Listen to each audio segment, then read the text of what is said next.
Good evening, everyone. Thank you so much for coming out. Wow, Rochester. Yeah. I know you're not here to speak. Let's start this all right. And could you please rise and do our pledge of allegiance? I pledge allegiance to the flag of the United States of America and to the republic for which it stands, one nation, under God, indivisible, with liberty and justice for all. Thank you so much. Thank you. That should be happening in every classroom across this country every day. Yes. My name is Representative Fred Doucette. I'm from Salem. I'm in my 5th term in the New Hampshire House, and I proudly serve as Vivek Ramaswamy's chairman here in New Hampshire for his campaign. I can't tell you how excited we are to see you all tonight, for everybody to come out and hear what Vivek has for a plan, a literal plan, a written plan, and what his vision is for us as a country going forward.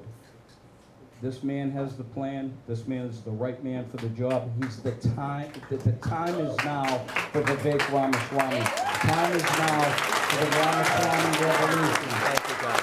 It's my sincere honor to introduce you the next president of the United States, Vivek Ramaswamy. I love you, brother. I do. Thank you. Thank you, guys. It's good to be here.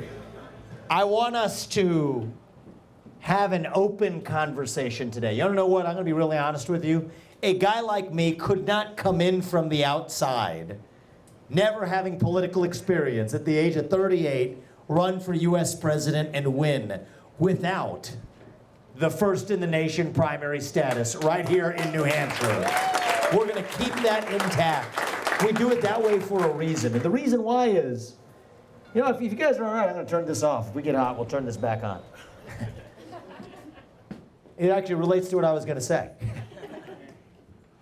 There's no social media algorithms in the air between us. There's no TV screens or electronics in the air between us. It's just us, citizens in a room having an open conversation about the future of our country. You want to know something? You want to know what the best measure of the health of American democracy is? It is the percentage of people who feel free to say what they actually think in public. Right now, we're doing poorly. We're going to be doing better. And the only way to get there is for all of us to start talking openly again. That's what we're going to do tonight. I'm seeing a lot of new faces, and this is good. Actually, this is where I began my campaign. Very first campaign stop on the very first day at the first hour in the morning was actually here in Rochester. So we kicked this whole thing off. I met your mayor in that, like, right, you know, that river area back there. Looks pretty beautiful. We were hanging out there. We went for a walk. We went to the bakery. We had a great morning. And yeah, somebody came up to me recently and said, oh, when you came here to Rochester last time, you were at like 0% in the polls. I said, no. I was at 0.0% in the polls, to be precise. And the fact that you all have lifted me up, it's like good auspices to come back here. Feels good to be back at home where we began this. And I'll just tell you a little bit about my story. My parents came to this country 40 years ago with no money. 40 years later, in a single generation, I've gone on to found multiple multi-billion-dollar companies. I did it while marrying my wife, raising our 2 sons, following our faith in God. That is the American dream. We should be proud of that American dream. But I am genuinely worried that that dream will no longer be available to my 2 sons and their generation unless we do something about it. The truth is, we're in the middle today of a national identity crisis. Faith, patriotism, hard work, family. These things have disappeared, only to be replaced by wokeism, transgenderism, climatism, COVIDism, globalism, depression, anxiety, fentanyl, suicide. These are symptoms of a deeper void of purpose and meaning in our country. You know, we have a moral vacuum, a black hole in our hearts. Young people, all of us, we hunger to be part of something bigger than ourselves. Yet we cannot even answer what it means to be an American today. You know, we human beings, we're like, in some ways we're like a bunch of blind bats. Flying around in a cave, we're lost, trying to figure out where we are. How does a bat figure out where it is? Echolocation. Echolocation, you got it, doesn't have eyes. It's got to send out the sonar signals that bounce off the wall of the cave. It says, this is where I am. So we human beings, we do the same thing. We send out a signal. It bounces off of my belief in my family. The two parents who brought me into this world. That means something. That bounces back. It says, this is where I am. Send out a signal that bounces off of my faith in God, my belief in this nation. These things are true. They mean something to me. That bounces back. It says, this is where I am. Send out a signal that bounces off of my hard work, the things I create in this world. I am proud of these things. They are true. That bounces back. It says, this is where I am. Well, what happens when these things each disappear? We send out these signals, and then nothing comes back. We are lost in that abyss. That is the vacuum. That is the void. And I think that, oddly enough, that might just be our opportunity as conservatives, as Americans, to now say, now we're done just complaining about what got us here. Now we're going to level up. We're going to do our part and fill that void with our own vision of what it means to be an American today. This is our moment. See, the left, they're very good at this, actually. Yeah. They'll fill that void with something. They've had a lot of practice. They've had a lot of practice.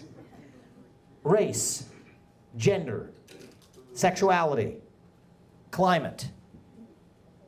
And what we've done for the last 10 years or whatever is we'll point out, and I'm not criticizing other people. I'm criticizing myself here, right? I've written 3 books about this stuff, analyzing this to death. And we can go into it today, too. We'll open this up. We'll have some questions soon. But we settle for just saying that, hey, here's what's wrong with that vision, without offering an actual affirmative vision of our own. So if the left has given us race, gender, sexuality, and climate, I want us talking more about the value of each individual, the family, the nation, God. Individual, family, nation, God, that beats race, gender, sexuality, and climate if we have the courage to actually stand up for it. For too long, we as conservatives, we have been running from something. Now is our moment to actually start running to something, to our vision of what it means to be American. What does it mean to be an American? That's what we're going to talk about. To me, it means we believe in the ideals of the American Revolution. The ideals that set this nation into motion 250 years ago in places not that far from where we're packed in tonight. It means we believe in ideals like meritocracy and the pursuit of excellence, that you get ahead in this country not on the color of your skin, but on the content of your character and your contributions. That is why I've said I will end affirmative action in every area of American life. It has been a cancer on our national soul, and we will end it. What does it mean to be American? It means we believe in the rule of law. That if you're like my parents, you get to come to this country legally through the front door. They followed the rules. They paid their taxes. They raised 2 sons. Both of us went on to found companies that helped thousands of Americans. But it also means that your first act of entering this country cannot break the law. That is why I've said I will use the U.S. military to secure our own southern border, and if necessary, our northern border too. That is what it means to stand for the rule of law in the United States of America.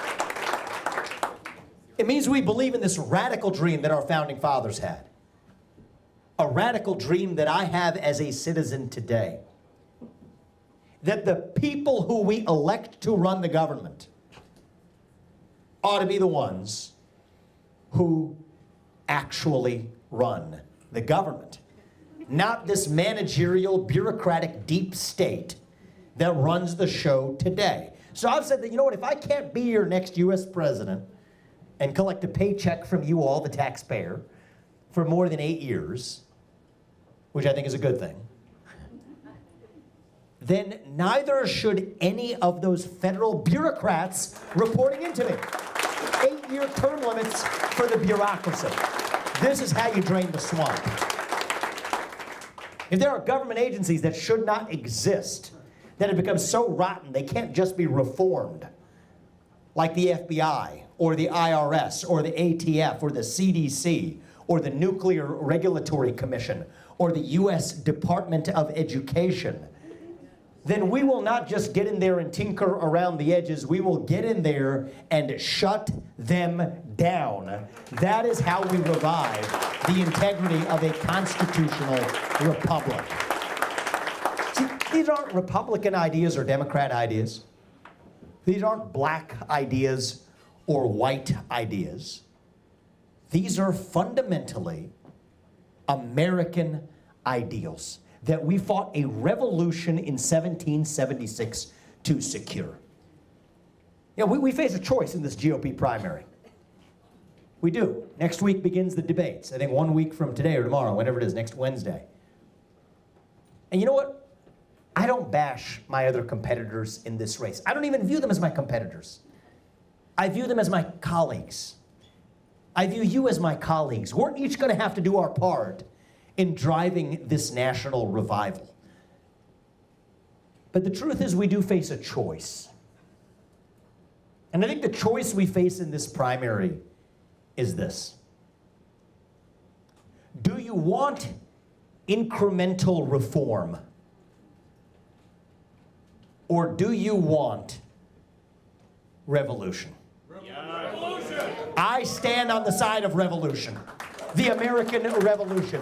Those 1776 ideals we fought for, to say that we, the people, create a government that is accountable to us, not the other way around. That we, the people, can settle our differences through free speech and open debate in the public square, where every citizen's voice and vote counts equally.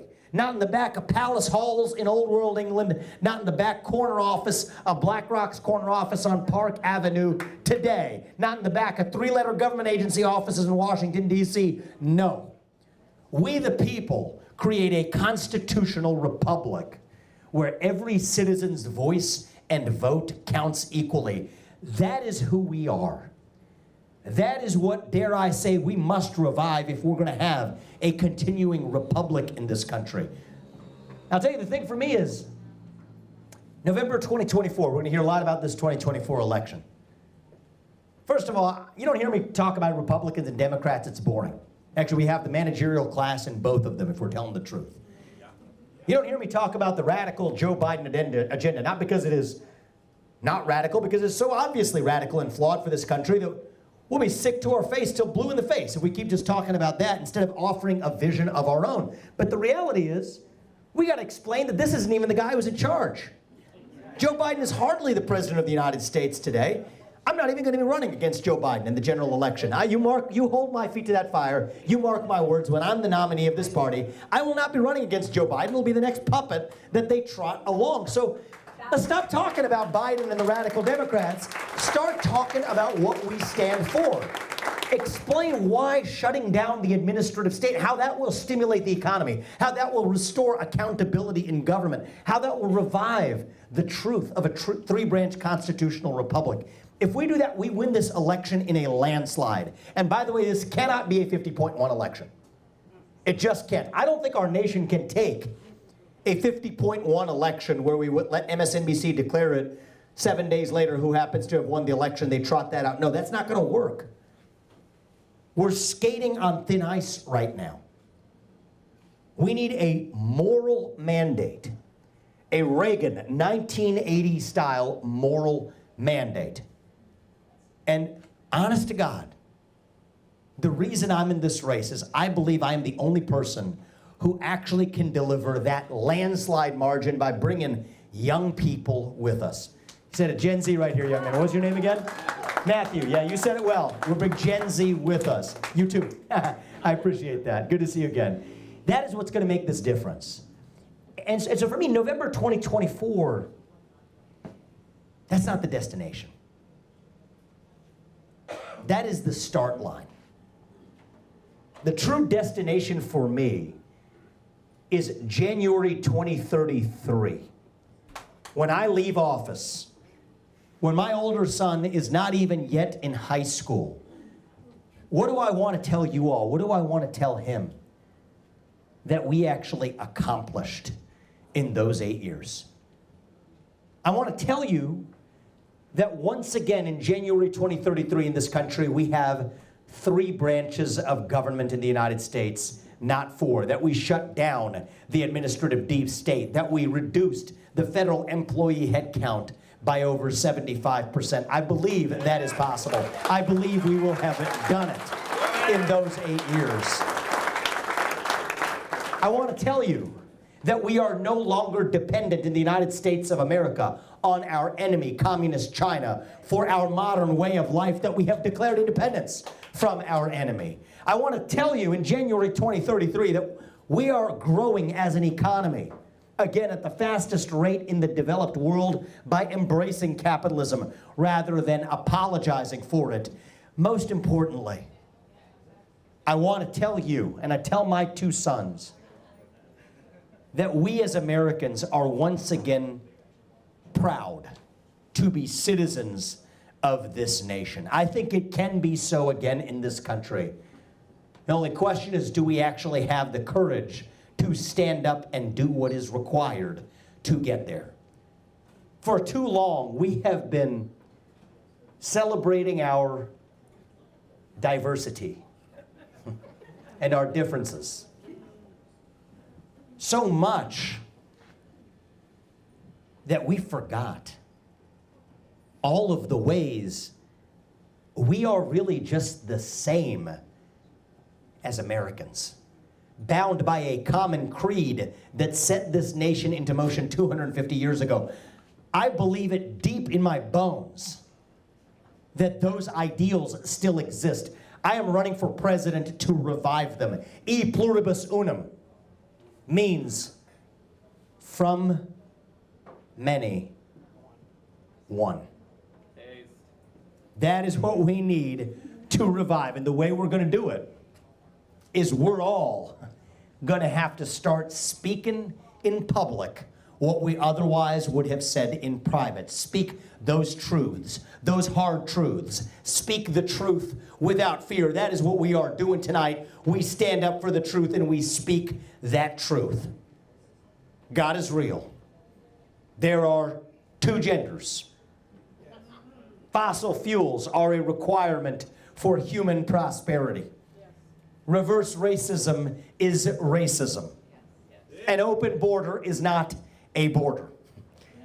Parents determine the education of their children. The nuclear family is the greatest form of governance known to mankind. Capitalism is the best system known to man to lift us up from poverty. There are 3 branches of government, not 4, and the U.S. Constitution is the strongest guarantor of freedom in human history. That is the truth. We stand up for the truth. We fight for the truth. That is what won us the American Revolution. That is what will win us the revolution of 2024. Thank you all for welcoming me. God bless you. God bless your families. God bless our United States of America. That is who we are. Thank you. Thank you.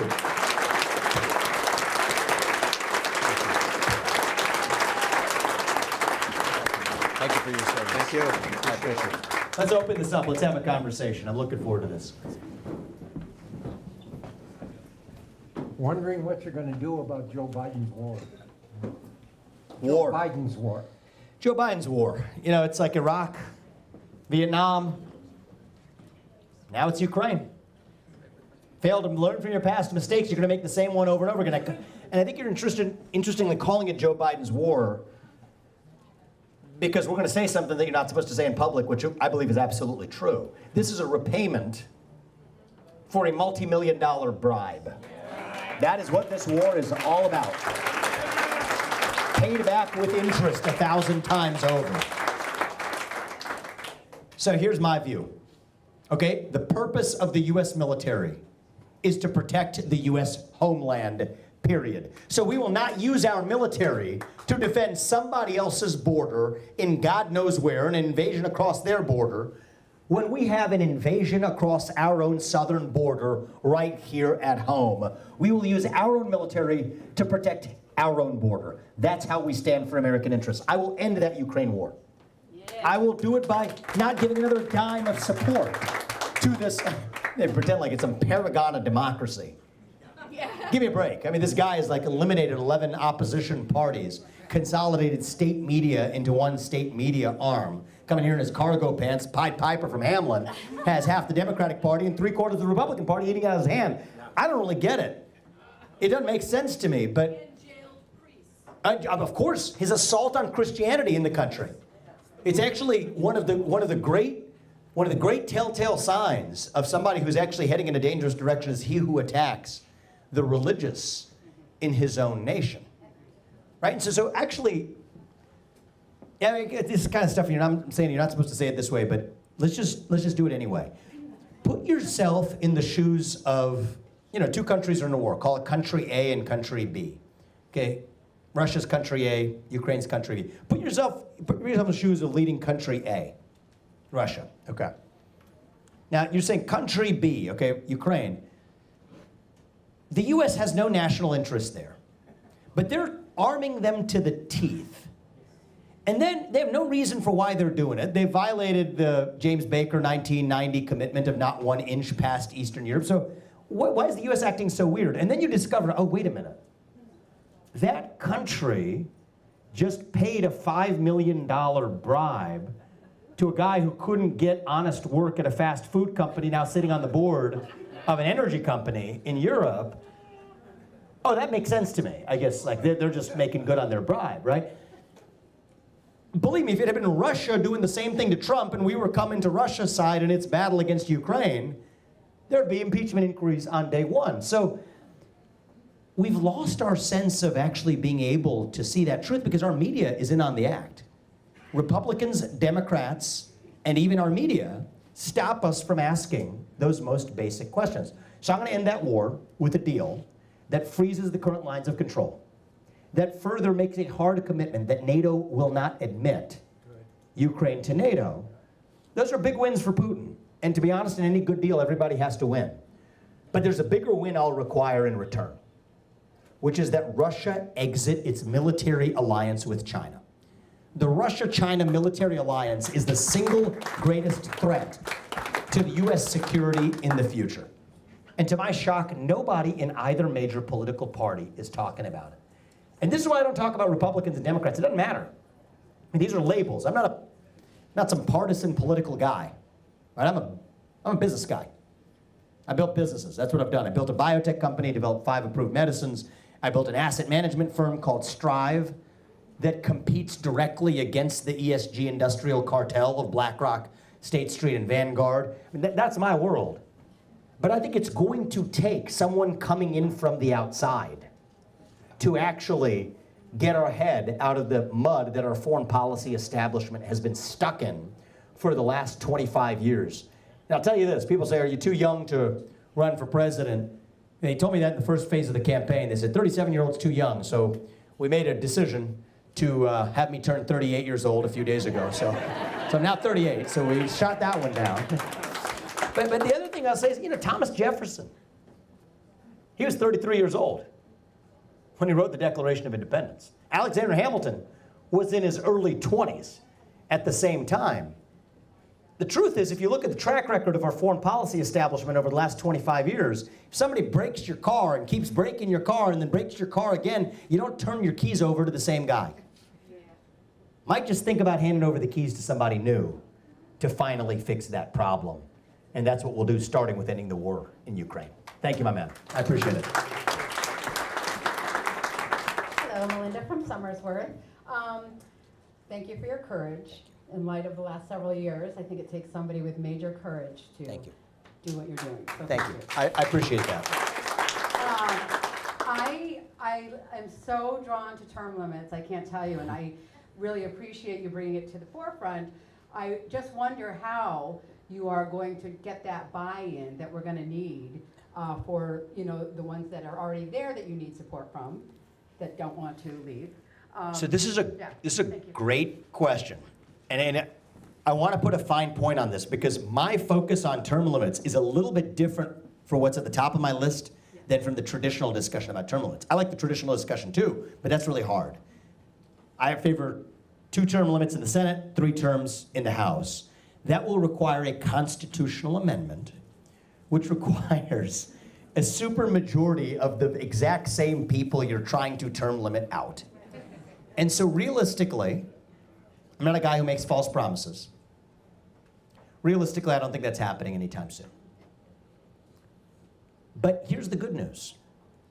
The more important kind of term limit that we need isn't even for the people who we have to at least elect back every few years.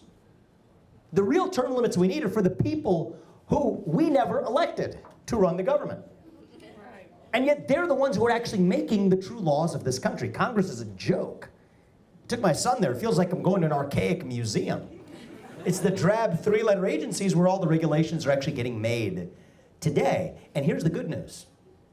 As the US president, Article 2 of the Constitution says that I lead the executive branch of the government. So you know what? I'm going to implement term limits for the bureaucracy without asking Congress for permission or for forgiveness. Because I understand what it means to lead the executive branch. I've been a CEO. If somebody works for you and you cannot fire them, that means they don't work for you. It means you work for them because you're responsible for what they do without having any authority to change it. And I refuse to be that hollowed out husk of a puppet sitting in the White House. No, I did not leave a comfortable life to go do this to be a symbol. We did it to actually lead with integrity. And you know what? They tripped up President Trump over this one. He said drain the swamp. I respect a lot of what he did. Trump was, I think, the best president of the 21st century by far. It's why you will not hear me bashing him. But the truth is, we require a unique combination, not just an outsider and a CEO, but someone who actually understands the law and the Constitution in this country. So what do they tell him? Otherwise, you're going to be duped, and he was duped. The managerial class tells him that, oh, no, you can't do it because you have these civil service protections. Read the law. The civil service protections only protect against individual employee firings. They do not apply to mass layoffs. And mass layoffs are absolutely what I am bringing to the DC bureaucracy. So that is how you actually get that job done. And we're not going to mess around as we do it. Thank you. I appreciate it. Way to run the semi-truck through the Overton window, as you said. I love that.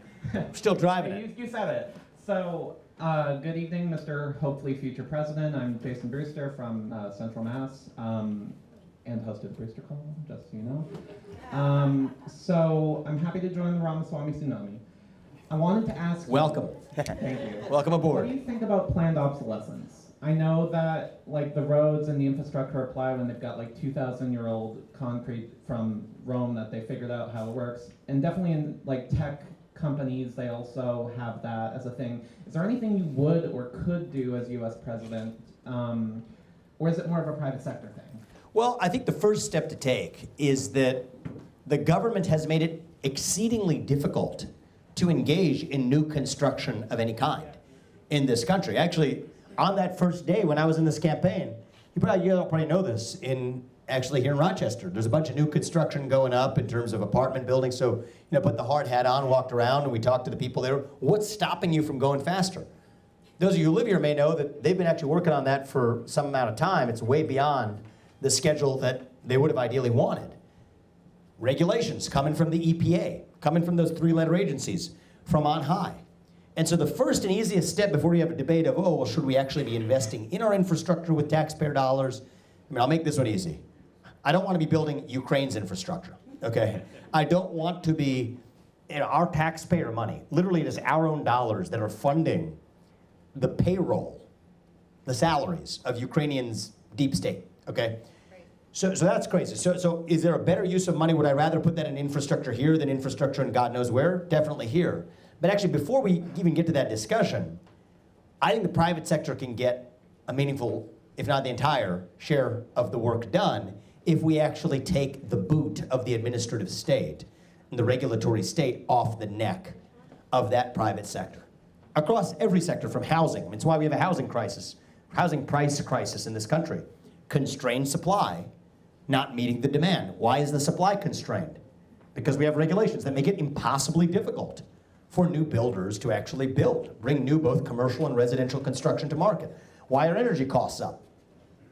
Well, we have a Department of Interior that is fundamentally hostile to drilling and fracking in this country. If you stand for economic growth, as I do, we have to embrace the idea that we will drill, frack, burn coal, embrace nuclear energy. That is how you unlock an economy. That is how you bring down cost. That is how you pave the way for a private sector to first step up and avoid the otherwise planned obsolescence that we're in. I like that phrase. I'll be taken with me on the campaign trail. Thank you, my man. I appreciate it. Absolutely. Thank you. Hi, Vivek. Good to see you. My name is Archie Keltz. I'm from Laconia, New Hampshire. I am working to become a licensed architect. I'm 24 years old. I want to ask you about aesthetics. Okay. A lot of conservative politicians, they're perfectly happy to talk about truth, as you are. They're perfectly happy to talk about goodness or morality. But that third transcendental, beauty, is always kind of left by the wayside. I think it might be because people feel like if they talk about objective beauty, they have to look in the mirror and see how we're all pretty flawed.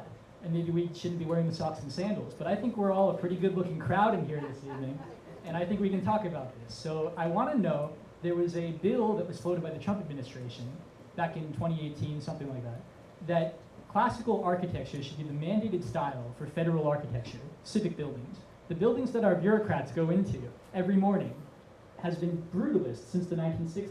Ugly, modern, just glass, metal, concrete. Do you think that the law can be a teacher in this way in creating a more thriving sense of national identity by mandating federal architecture to be classical in design? A very fascinating question. I have to say that's a first on the campaign trail. What's your name, man? Archie. Archie, how old are you? I'm 24. 24-year-old here asking a creative question. How about this? I like that. So there's a real power to your question, right? I mean, we as human beings, why do the towering spires of a university look the way they do? We're not just theoretical souls, we're embodied in bodies. Same thing for our national soul, right? I mean, the United States is a nation built on ideals, but we need the geographic space in order for that nation to embody itself. Well, I think there is something to be said to look at the places where we learn, the places where we decide, we get together as a body politic to govern, and to have an innate sense of awe as we look at those buildings. Now, here's the part where I always say, I'm always going to tell you what I think. Right? My job as a candidate is to tell you who I am, what I stand for, what my beliefs are. Your job is to decide whether you want to vote for that or not. And if everybody in this country knows who I am and what I stand for and choose you want somebody else, I'm cool with that, okay? I'll put my head on my pillow at night. So that's my version of saying I'll give you an honest answer to one part, to be honest, that probably goes in the other direction. The fact that those three-letter buildings, I've been to some of them, you know, FDA, SEC, EPA, I mean, these are some of the ugliest godforsaken buildings you have ever seen, known to mankind in the United States of America. I gotta say, that's gonna make it all the easier to get in there and shut them down. And then we actually revive, I think, a national identity on the back of that, grounded in the substance of saying, because you know what annoys the heck out of me? is that I took my son to Washington, D.C. about a month ago. We went to Congress, Capitol Hill. Stunning. It's beautiful. And yet when I think about what that represents today, it's like as though it's an archaic museum. These aren't the places where the laws of the country are made. It's a lie. We tell the people that this is where the laws are made. They're made in the drab government buildings. And so I want to be inspired by the truth of it. I don't want to be tricked into submission because of my native human instincts. And so right now, I believe when they give you lemons, you make lemonade. I'm going to view the positive side of that. And say it's going to be that much easier to get in there, send back 75% of the people to go find honest work in the private sector, move the rest of those agencies across the country from Ohio to Iowa to Nevada for the remaining government agencies that remain. And then we will build anew from the model of the Phoenix in Washington, D.C., not through incremental reform, but through quantum leap revolution. That's where I'm at on it. Thank you. You can follow up. If you had another statement, then we'll go to the next I just want question. to say, I mean, I know this is a random question. No one's probably ever asked it. That's okay. I like those. I think that classical architecture, there's one thing we can take from history. It's the only thing that really sticks around from empire to empire. We are an empire. I think that this is going to be something that is going to be wielded by the left, like technology, or by the right. And you need to make the decision as to whether we will use it for the good. Mm-hmm. I like the use of the word the good itself. Aristotle stuff. We don't talk about that anymore. And so here's what I will say is, we are an empire, you bring it up. We're taught to believe that we're at the end of the Roman Empire now, actually. Rome's buildings began to decay. You can see it's like a broken windows theory. They had inflation. They devalued the denarius. Bread and circuses. It's like identity politics and government money today. And then the buildings decaying, the infrastructure through controlled obsolescence. So we're taught to believe that we're at the end of the Roman Empire. I don't think we are, but one of the things, if you study history, you learn is that, actually this is what my second book was all about, is there actually was no rise and fall of Rome. There were many rises and many falls. And so I think it can be and it will be, and if we're honest, has already been for the American experiment. There will be many rises. There will be many falls. The question is, are we at the final fall or not? I think not. That decline is a choice. But ascent can be a choice as well. And so, you ask a good question about classical architecture. But I think that it symbolizes something deeper about the value of tradition itself in this country. And I think the way we move forward is actually by reviving what got us this far in the first place. And visually that may manifest itself in the form of the buildings and the architecture that we use, which animates your thoughtful question. But it's an example of something deeper. See what I opened this with today? We're getting so philosophical, man, because of your question. Thank you. Even when I opened this, we said first in the nation primary. What does Joe Biden say? Oh, we're done with that. You wake up on a given day, any progressive can do that. They think they're heroes by saying, hey, we're going to tear down a tradition. I can't think of a reason why we have that. Well, I guess we're not going to do it that way anymore. Well, it turns out most of our traditions were born for a reason. It was done a certain way. There was a purpose behind it. And when you forget that purpose and you just start going through the motions, well, then you're just going through the motions and then you are in your decline. So yeah, do I think it'll be easier to maybe remember that purpose if we have beautiful classical architecture to look around and inspire us? Sure we will. But there's also a version of the world where we can look in awe at the building of Congress without actually forgetting what it actually is supposed to symbolize in the first place. And I think you and I agree that we have to stand for getting both of those things right. And I appreciate your spirit in that question. Thank you, young man. Appreciate that. I have a question about this Inflation Reduction Act.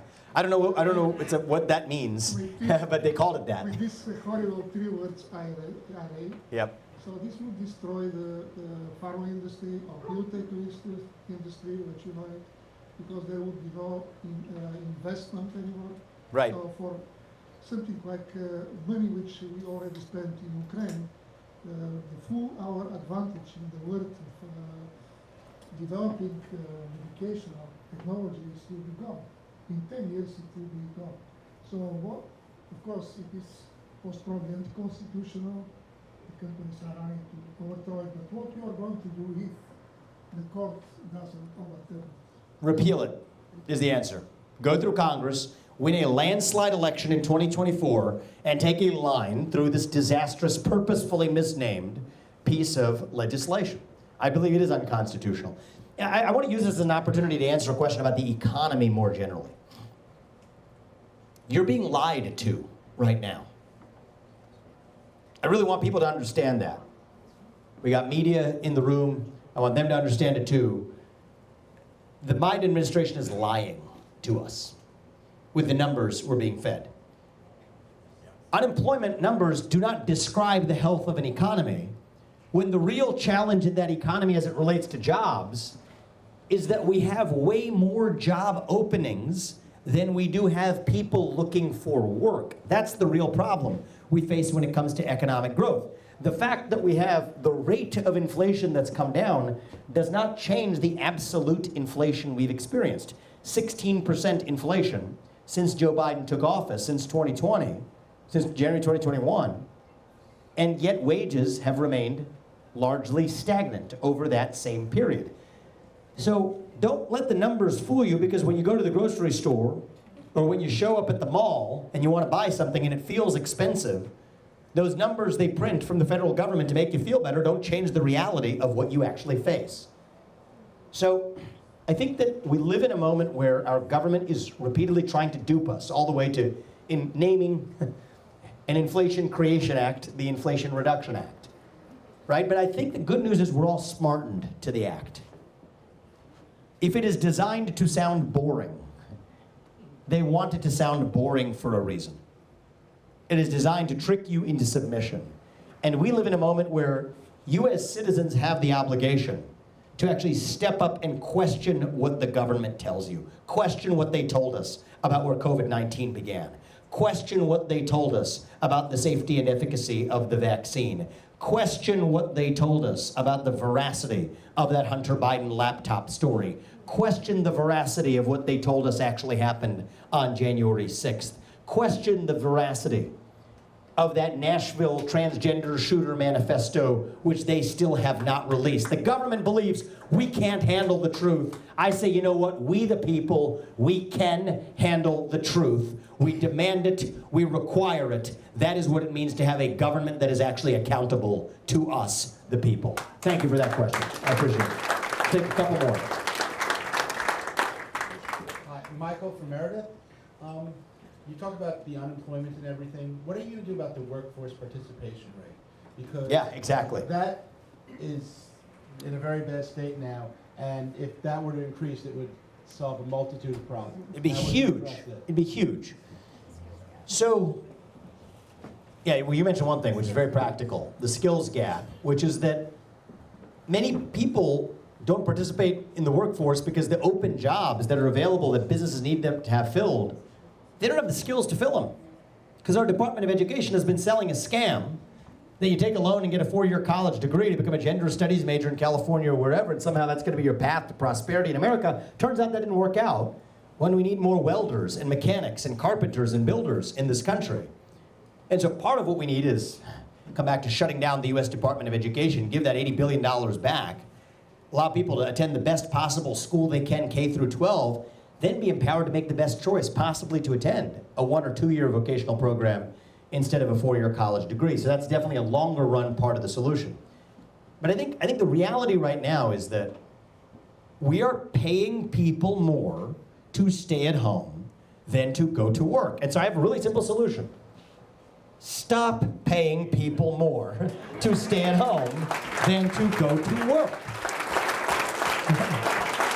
I mean, welfare, Medicaid, add some basic work requirements to it. America was built on hard work. That's how we address the deficit. That's how we address the national debt. It's also how we address the workforce shortage. If you want one good principle for how we'll run the federal branch of the executive branch of the federal government, is that we will stop paying people to do the opposite of what's best for them. It's not even good for the people you're paying to stay at home. You know, 28-year-old kids sitting at home in parents' basement playing video games, drinking beer. You think that's making him happy just because he's getting a check to go along with it? No. That's a formula for depression, for anxiety, for mental health epidemic. And guess what we have in this country? A mental health epidemic. How do you think you get there? People lose their sense of self-worth when they're squandering, when they're just wandering, going through the motions in life as though there's nothing more to life than the aimless passage of time. It doesn't make you feel any better when that government check arrives. Stop paying single mothers more not to have a man in the house than to have a man in the house. That's what happens in places like the south side of Chicago. That's why the black fatherlessness rate has shot up in the last 70 years. It's worse than it was in 1950. Not just for black Americans, but for all Americans. 25% across this country. Stop paying people more not to repay their student loans than to repay their student loans. Stop going to the inner city and getting people supposedly off their drug problems by giving them free needles and crack pipes. We have a bad problem in this country. Where in the name of helping people, we are hurting them by paying them to do the exact opposite of what's right. And as it relates to the job and workforce shortage, this will help us stimulate our economy as well. That's part of my plan to get us back to 5+% GDP growth. I think by the end of my first term, we will absolutely get there. Thanks a lot. I appreciate that question. Last two, and then we'll take some pictures and wrap it up. Right here and one back there. Perfect. Hello. There's a healthcare crisis happening in this country. I'm sure everyone in this room has experienced it to some degree. When I'm out on the hospital floor, the most pressing issue to me is the staffing crisis of nurses and doctors to a certain extent. But I know it goes much deeper than that, and that it's just a symptom of much deeper problems. There's so many different angles to this issue. So my question is, what's the most important angle to you for the healthcare crisis, and what would you do to, propose some solutions to it? I appreciate that. What's your name? Samantha? And what do you do in the hospital? I'm a nurse. You're a nurse. Thank you for your service. I appreciate that. That is a form of service to our country at a time where we're actually short on people with your skill set. I say that my wife also works in a hospital, and she speaks about the shortage of nurses in the operating room and elsewhere, and that is a real problem in our country. I'll tell you what the US president can do. Okay? I mean, healthcare policy, we could have a whole day on it, but let me just give you some basic rules of the road for how we're going to fix this. It comes back to the bureaucratic bloat in the federal government, the Center for Medicare and Medicaid Services. Reduce the size of the bureaucracy and return that money back to the hands of actual people, citizens, who can get a good portion of the way to even buy themselves private insurance in a private marketplace rather than having it centrally administered by the government. Now, that's not a theoretical idea. I can prove that to you. Medicare Advantage, raise your hand if this word means anything to you. Does anybody know what Medicare Advantage is? A few of you do. So it's a form of Medicare that involves just one lump sum payment so that seniors who qualify for Medicare can instead just buy a private plan. Way cheaper for the taxpayer, way better in terms of choice and outcome for those seniors. Less than 1/3 of seniors even take advantage of it. And by the way, Medicare Advantage is badly broken. Okay, this is like far from a perfect system. But even just a little bit better than the centralized bureaucracy drained that much cost from the system. So that's the first thing I would do. Second thing I would do is, I think we can't hide from this question. You want to address the healthcare crisis in this country? Let's have a conversation about health in this country, actually. The corruption of, say, the USDA, which created antiquated, archaic food pyramid standards that lead to, including meat distributors all the way down, that led to an unhealthy population where 30% of Medicare costs today are complications of type 2 diabetes, directly the product of big food companies lobbying the USDA, which the pharmaceutical industry doesn't complain about because that's what drives the cash cows of anti-diabetics that they now sell. Injectables at that, costing even more. And that brings me to the third prong, which is reform of the FDA. I don't want to call it reform, I want to call it radically gutting the FDA, which effectively is in Big Pharma's pocket because Big Pharma quietly wants it to cost and take far more time to develop a new medicine because that stops new upstarts from challenging them. I know this because I developed 5 FDA-approved products. We could have done it in a fraction of the cost without compromising safety or efficacy. But it was designed to be that hard. That's what drives up drug costs for the system. So it all comes back down to that federal bureaucracy. The people who we never elected to run the government, who are actually the ones who run the government. And how could it be that that's the source of everything bad in our system? Well, it makes sense. Because in the 3-branch system we normally have, if somebody's screwing up that badly, every 2 years you get to vote them out. But when you have a system for 70 years, really closer to 100 since Woodrow Wilson, the godfather of the administrative state, and after FDR, the last 70, 80, 90 years in this country, well, then you're insulated from political accountability. So you would predict that things would be exactly as bad as they are now, which means we know how to get the answer. We know what the right answer is. The question is, do we have the spine, the courage, and the conviction to actually stand up for what is right?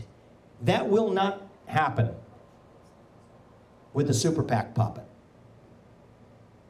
Because I think that's where the corrupting influence of money in politics actually leaves us spinning our wheels. And both parties, Republicans and Democrats, are not that different from each other. I'm not a super PAC puppet. I'm a patriot who speaks the truth. I am in this election not as a politician, but as somebody who has put $15+ million, close to $20 million of my hard-earned money soon in this campaign to avoid asking a bunch of mega donors for permission to run. That gives me a sense of independence. But the truth is, it will take somebody coming in from the outside to actually deliver not just incremental reform, but that revolution. Shutting down that bureaucracy that is the source of our failures, from education to the US Federal Reserve, to the housing crisis, to our healthcare crisis. We know how to fix this. The question is, do we have it in us to actually stand for what is right? Thank you for that question. I appreciate it. Take the last one here with the young man. And then, oh, two more. Okay. Yeah, hi. I'm Josh. I'm from Massachusetts. And yeah, I get you like want to make a deal with Putin, but I was wondering like, I don't know. There's been a lot of things in the past where kind of like Russia has kind of not really honored their agreements. Like in 1994 when Ukraine like agreed to give up their nukes in exchange for like territorial sovereignty, and when Putin's a long time ago he said he wouldn't invade Ukraine, and then there was the Minsk I and II agreements. And the Minsk II agreements, Russia said that they would like they would hold elections and they would withdraw their heavy equipment. They didn't, and they kept shelling the Ukrainian side. So I was wondering, like, why do you think that Putin would they would honor any of those agreements? Yeah, it's a good question. So, at the risk of getting into a lot of detail here that may take us down a rabbit hole, these are some of the most important questions the next commander-in-chief is going to have to contend with. So let's talk about Minsk I and Minsk II. I think we have been more offside on Minsk I and Minsk II than Vladimir Putin has. In fact, Angela Merkel disastrously in late 2021 said Minsk was really just about, her words not mine, biding our time, and we've been arming Ukraine to the teeth in the meantime. But you talk about the 1994 Budapest Memorandum. First of all, it's not a treaty, but we have more than fulfilled our obligations to that Budapest Memorandum. It's 2 pages long. Just take a look. It's non-explicit commitments that will generally recognize the border of Ukraine. I'm sorry, spending 10 times more than their annual GDP on just their defense, the United States supplying that, that's pretty darn close to more than fulfilling our obligations of the Budapest Memorandum. When nobody's talking about James Baker's 1990 not 1 inch commitment not to move Ukraine 1 inch past Germany, and yet NATO has expanded far more after the fall of the USSR than it ever did during the existence of the USSR, when NATO's purpose was supposedly to contain the USSR in the first place. And so that's a long way of saying. Why do they want to join NATO, though? What's that? Why do you think those countries would want to join NATO? They want to join NATO because they like to free ride on the United States of America. Who doesn't? Everybody loves a free lunch from Uncle Sam. But Uncle Sam has turned into Uncle Sucker, okay? And I don't want Uncle Sam to be Uncle Sucker. I want Uncle Sam to stand for the interests of our citizens. I mean, let's just talk. I mean, you're dragging me into the rabbit hole, which I love. But as you drag me, we'll get into the details, right? More than half of NATO countries don't even meet their NATO level commitment for percentage of GDP spent on US military spending. More than half of them don't even spend 2% a year on GDP. So we're paying, and by the way, Europe, actually, they have the capability. I mean, Germany, these guys, oh, man. Olaf Scholz, you get Angela Merkel, they know how to play the United States like a fiddle, all right? The Pied Pipers of Hamelin come in pairs. Between Zelensky and Germany, they're really two sides of the same coin. The real problem is we're being played, right? We have this machismo that we sort of picked up at the end of the Cold War, but the Cold War realists, like George Kennan, who actually was the chief architect of our Cold War deterrence strategy, he died in the late 1990s. Before he died, he was the one who said that NATO expansion was the #1 mistake that we made in our Cold War deterrence policy. Too bad the guy's now long dead. He's the kind of person we actually need. I mean, when I'm looking for my Secretary of State, and I'm already looking, yeah, we got job openings. Anybody want to chat afterwards? We're staffing our federal government already, but it's hard, actually. Because you've got to have a liberal hegemony model of foreign policy with neocons effectively staffing both parties. I'm going to be on that debate stage next week. On the issue of Ukraine, it's not that different. If you're Joe Biden, Liz Cheney, or somebody in between, traditional guy in the Republican Party, half that stage, if not more of it's going to be on the same side of this question. And so I think that that's part of the reason why we have repeatedly failed over and over again, because we've failed to define the purpose of our military or our foreign policy. So I favor a modern Monroe Doctrine. What does that mean? You don't mess with the United States on our own soil or in the Western Hemisphere. Chinese spy balloon, not okay with it. Chinese spy base in Cuba, not okay with it. Chinese-made fentanyl coming across with Mexican drug cartels across our southern border, killing 50 times the number of people this year of fentanyl poisoning, of the number who died on 9/11, not okay with it. Chinese ownership of farmland, turning our children into a bunch, or grandchildren, into a bunch of Chinese serfs. I'm not okay with it. Chinese control of the Panama Canal. I'm not okay with it. If you don't hear, releasing man-made viruses from a bioterrorism lab in Wuhan that shuts us down for an extended period of time and kills hundreds of thousands of Americans. I'm not okay with it. You'd have hell to pay for it if you mess with the United States on our own home turf. But that has to be the priority, rather than fighting somebody else's war in God knows where for what reason we can only guess. $5 million bribe comes back down to that for Ukraine. That's really the choice and the reorientation we face in our foreign policy. And the last thing I'll say on this, you really got me going on this, so thank you. I appreciate it. What's your name?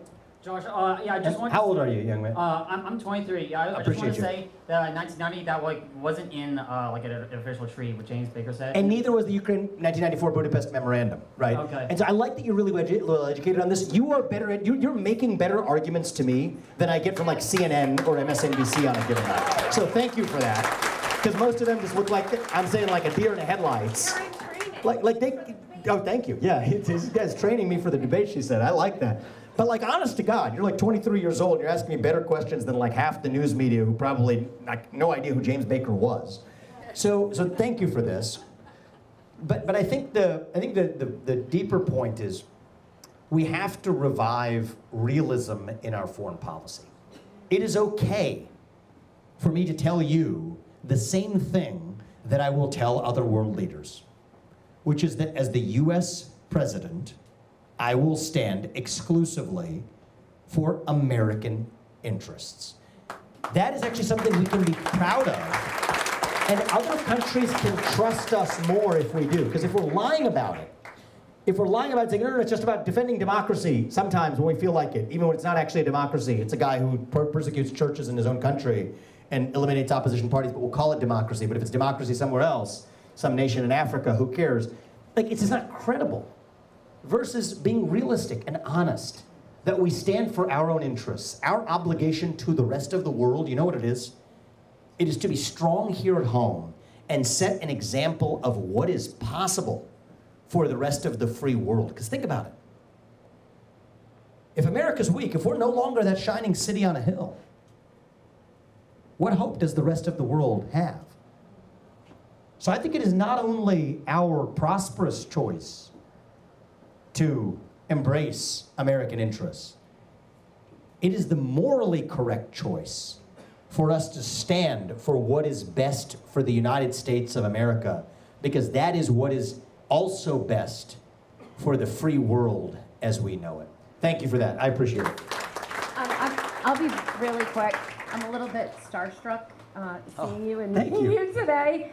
It's amazing. I'm 57. I live in New Hampshire. I've only been here for about 4 years. It's an amazing, amazing state, and the communities are even more amazing, and the people that live in them. Thank you for coming out to join us. I know we're first out there, but still, I think every chance you get to be heard is another chance that you'll pick up more followers.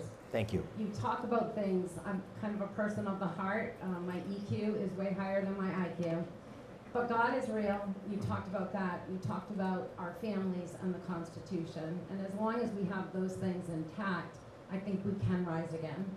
You were, while I was getting dressed to come here today, or changed, I saw you on Neil Cavuto. I would like to thank you from the bottom of my heart that you did not bend when he asked you 8 times why you would pardon Trump. And he just piled it on and piled it on, and his last question to you was, so you don't care that he has 4 indictments and 91 charges against him? And your answer was so sweet in its simplicity. You said, when in the United States are we guilty before we're innocent? You know, that we're innocent Until proven guilty. So thank you for not coming up with just some answer that would have maybe pleased Neil Cavuto. Speaking the truth is just so important, I think, to so many people here, because we get lied to a lot. Thank So you. What is your name? My name's Lori. Lori, I appreciate that. Thank you very much. I appreciate that, Lori. It means a lot to me. Thank you. We will win next year. And I'll wrap this space in response to your last question. I want everybody in this room to share Lori's spirit and optimism for where we're going as a country. We can talk about economy, we can talk about Ukraine, our healthcare crisis, our education crisis, our skills crisis, worker shortage. We have every reason to despair about where we are today as a country. I want to tell you something that I learned growing up from watching the example that my parents set for me.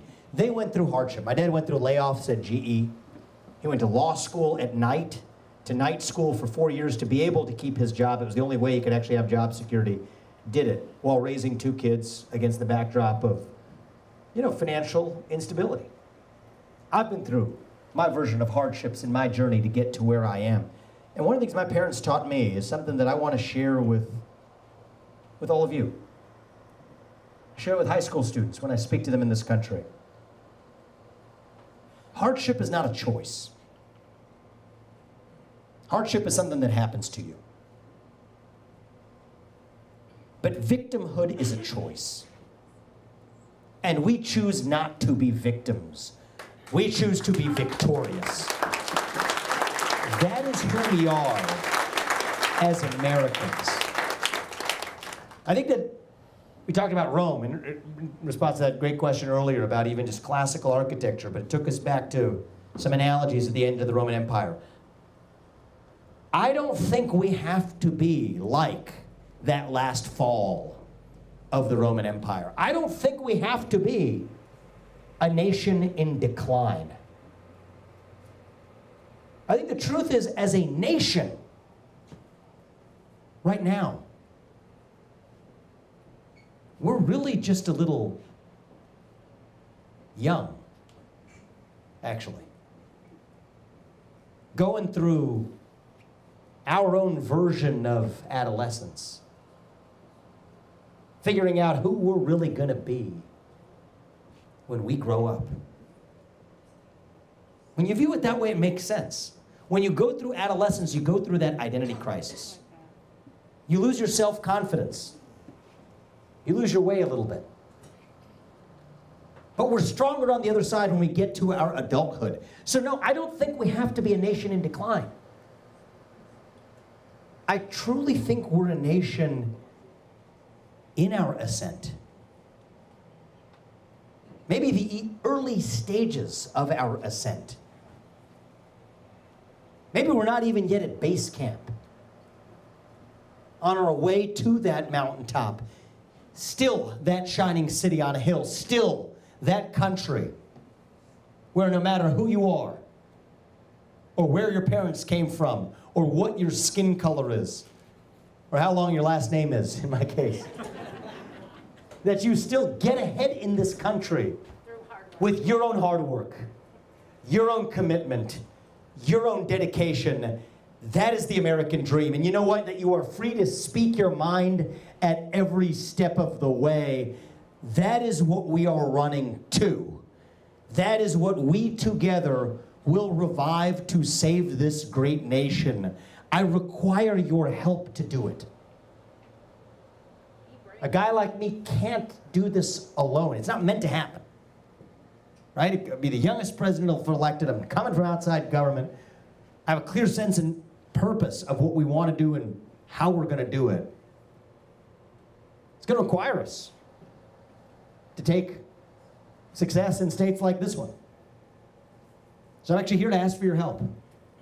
You don't have to agree with 100% of what I said. Agree with most of what I said, but you can believe that I am telling you what I mean 100% of the time. It's the best you can hope for from a politician. Might take somebody who isn't a politician to do it. I'm going to ask for your help to do it. Beth is back there, our first host and volunteer, who's now been amazing. She's going to help sign you guys up before you leave. We're going to ask to tell your neighbors, knock on doors, make phone calls, whatever it is. The next 6 months, it is in your hands to determine whether we still save that great nation so we can tell our children that, no, we weren't the ones who actually screwed it up by the time we actually passed it on to our kids so they can pass it on to theirs. That is who we are. Thank you all. Thank you for the opportunity for letting me be here tonight. I am so grateful. God bless you. God bless your families. And God bless our country. Thank you. Thank you.